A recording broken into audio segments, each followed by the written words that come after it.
Conquering the passive voice. No more mistakes. Hello, language learners. Today we're going to tackle an important and sometimes tricky part of English grammar, the passive voice.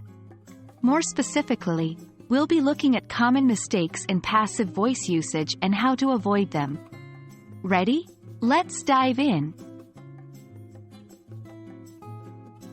Before we can correct misuse, we need to make sure we fully understand the passive voice. Remember, a passive sentence is formed when the object of an action becomes the subject of a sentence.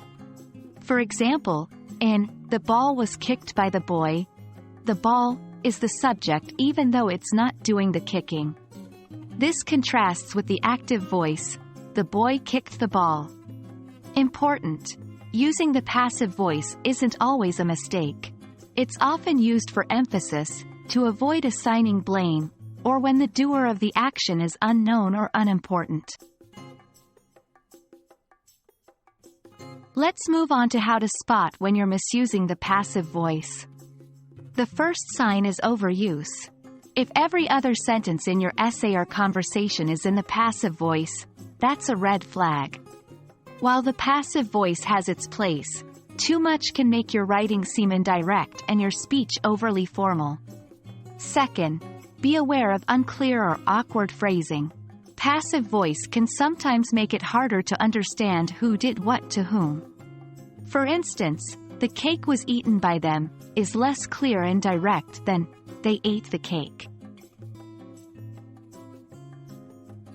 Now for the main event. Strategies to avoid misuse of passive voice.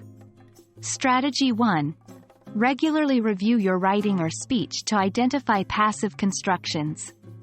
This isn't about eliminating all passive voice but about recognizing when you're overusing it or when active voice would be clearer. Strategy 2. Ask the question, "Who did what?"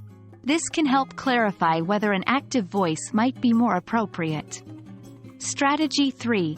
Practice rewriting passive sentences into active ones. This helps to familiarize yourself with both structures and understand when each is most effective. Lastly, let's look at some examples. Mistake: "The goal was scored by the player." Fix: "The player scored the goal." Mistake: "It was decided by the committee to postpone the meeting." Fix: "The committee decided to postpone the meeting." Remember, practice makes perfect. The more you work with these structures, the more intuitive they'll become. That's it for today, folks.